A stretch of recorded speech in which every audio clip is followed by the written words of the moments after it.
Hi, it's Teacher Melissa, and today's video is brought to you by the silent letters. I feel like I'm on Sesame Street or something. But there are silent letters in the English language when we're writing. And I don't want to get into any linguistics or have a discussion about why, some of these words are from French or how they came into the English language. But I just want to talk about getting our students to remember that these letters are silent when they're writing and when they're reading. So I'm going to pop up a couple slides here of some recent classes that I've had.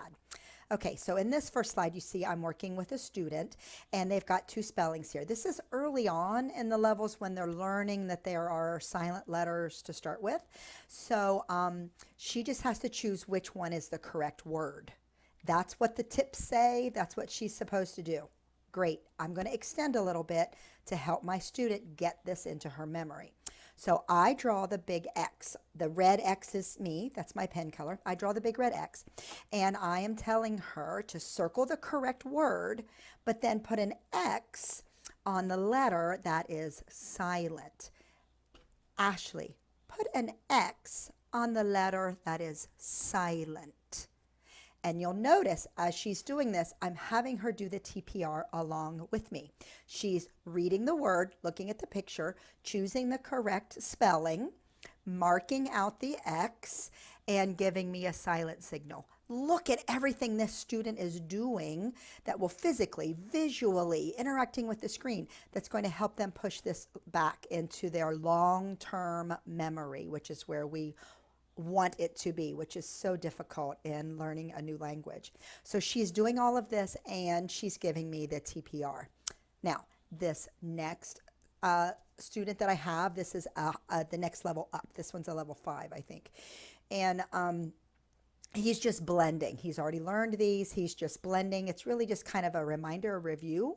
But again, I really want to emphasize and give him some ways to interact rather than to just read them out loud, which is what the tips say. Have them read it. They're just blending.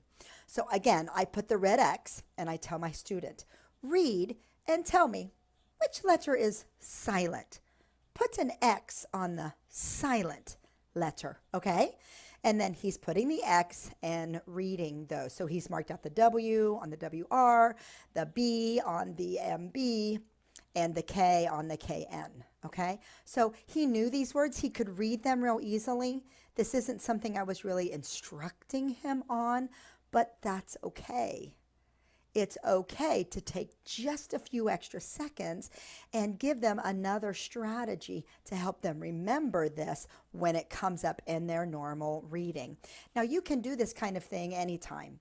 You do not have to wait until you get one of these slides where it lists multiple ones and they're choosing. There's lots of reading out there, even just in a regular, if they're reading a story. If you come across something with a silent letter, just circle that word and ask them, which letter is silent? Now, if you're instructing them, they did not say it right, they're trying to say the silent letter, that's totally different. Go ahead and do your regular instruction in reading, do your correction, tell them that it's silent. But try this if they're reading it perfectly fine. Circle it. Which letter is silent? Put an X on the silent letter. If you've got extra time, a kid's flying through it and you need to have more extension, just ask them, what other words do you know with this silent letter combination? And see if they can come up with any. So there's lots of ways we can extend. There's ways we can push it back into their long-term memory, as well as just following the objective of the lesson, which is to teach them that there are silent letters. So give me a thumbs up if this video is helpful to you. I think we can use it in many different levels. Don't forget to click subscribe at the bottom of the screen to get updates when I post new videos. Thanks for all your support.